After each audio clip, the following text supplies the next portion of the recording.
Bienvenue sur la boussole céleste, décryptez votre ciel et levez votre fréquence.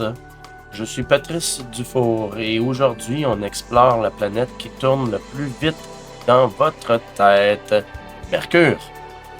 On la résume souvent à un intellect froid, mais en réalité c'est aussi votre antenne parabolique pour votre intuition. On va développer cette planète en profondeur dans cette émission. Astronomiquement parlant, Mercure, c'est la planète la plus proche du Soleil dans notre système solaire. En fait, elle fait le tour de notre étoile en seulement 88 jours. Et donc, cette planète est la première et la plus vite de notre système solaire à tourner autour de notre Soleil. Et les Grecs de l'Antiquité l'ont compris très tôt ça. Ils ont appelé Mercure, cette planète-là, le messager des dieux, qui s'appelle Hermès. C'était le seul dieu autorisé à voyager entre l'Olympe, le monde de l'esprit, du soleil, et les enfers, les profondeurs de l'âme.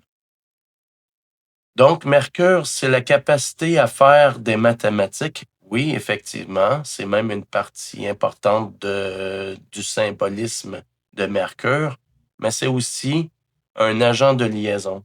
C'est la fréquence euh, qui prend les immenses idées que vous avez dans votre monde intérieur et qui trouve des mots justes pour les communiquer au monde extérieur. C'est le relais par excellence. Évidemment, Mercure est variable aussi dans notre évolution à nous, dans notre thème natal aussi, puis dans nos périodes. On a des hautes fréquences, donc on a un Mercure qui va très bien, qui est limpide, qui est efficace et rapide. Et il y aura aussi des basses fréquences auxquelles on pourra approfondir par après. C'est souvent des périodes de notre vie où ce que notre Mercure fonctionne moins bien. Donc, quand il vibre sainement, il y a traduction limpide. Vous arrivez à exprimer vos émotions et vos besoins sans blesser, avec une clarté qui apaise l'autre. L'agilité mentale aussi fait partie de ce processus optimal. La capacité à changer de point de vue. Vous ne restez pas figé sur une idée, vous acceptez d'apprendre des autres, par exemple. Et j'en ai parlé un tout petit peu auparavant, c'est aussi une voie de l'intuition lorsque c'est optimal. L'intuition est limpide, efficace, presque électrique. Vous ne réfléchissez pas toujours de manière linéaire, hein. Vous pouvez capter au lieu de réfléchir de manière linéaire. Donc, cette captation, surtout pour les mercures en signe d'eau et en feu, ça va plutôt être le mode privilégié, le sentier privilégié pour avoir de l'information. Les pièges mentaux dans la version plus sombre de Mercure, quand il est stressé ou bloqué, l'esprit s'enraye. On a un effet de rumination, hein? C'est un peu comme l'hamster dans la roue. Le cerveau tourne à vide, vous analysez tout à l'excès, et puis ça crée une angoisse paralysante. Ça crée une surchauffe. Il y a aussi la surtension verbale qui peut être produite. En fait, c'est parler pour ne rien dire ou utiliser des mots comme des armes pour avoir raison à tout prix. Ça peut arriver lorsque on manque d'arguments et on n'est pas connecté à son intuition, à son flow, à son volume, son débit, pour pouvoir avoir l'inspiration de qu'est-ce qu'on va dire. Donc, on essaie de tourner les choses d'une façon redondante. Ça peut découler aussi par l'incapacité à écouter. L'esprit est tellement plein de ses propres certitudes qu'il n'y a plus de place pour recevoir la sagesse de l'autre.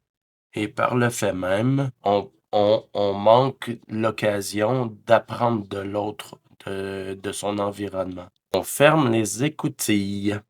Mais lorsque tout va mal, il y a une voie de guérison que je pourrais vous proposer. Pour apaiser un mercure en surchauffe, la clé, c'est pas de réfléchir plus fort, hein? C'est pas tout à fait ça. En fait, c'est plutôt de redescendre dans son corps, marcher, respirer, faire du mouvement, utiliser autre chose que son intellect pour arrêter cette machine-là intellectuellement. Parce qu'il y a surchauffe, déséquilibre ou bien manque d'inspiration. Pour terminer cette capsule, le signe où se trouve votre mercure indique comment votre âme a besoin d'apprendre et de transmettre. Et aussi, il y a aussi les liens que fait Mercure avec les autres planètes de votre thème natal, qui va nuancer, qui va mettre de la couleur, une teinte unique à votre Mercure, votre vibration, qui va pouvoir déterminer dans quel sens vous êtes confortable de communiquer et de capter de vos ressentis. Eh bien, pour commencer à déchiffrer votre propre langage intérieur, téléchargez mon guide gratuit Les 12 fréquences de l'âme. Le lien est en description. Vous pourrez approfondir un petit peu plus votre thème natal par une base que j'ai développée pour vous. Alors, allez-y, avec plaisir. Ça va me faire plaisir de partager ça avec vous. C'est gratuit, hein? Et dans la prochaine vidéo, nous allons plonger dans les eaux chaudes de Vénus. J'ai bien hâte de pouvoir vous partager cette vidéo qui est importante pour nous avec la relation sociale et la relation intime, mais pas que. Donc, la surprise va être à développer à la prochaine vidéo. C'est ça, c'est un rendez-vous. Si la capsule vous a été inspirante, vous pouvez vous abonner à la Boussole Céleste pour ne rien rater à nos prochains rendez-vous. Alors, mes chers amis, gardez le regard tourné vers l'horizon parce que chaque pas en conscience, c'est une étoile de plus sur votre carte personnelle.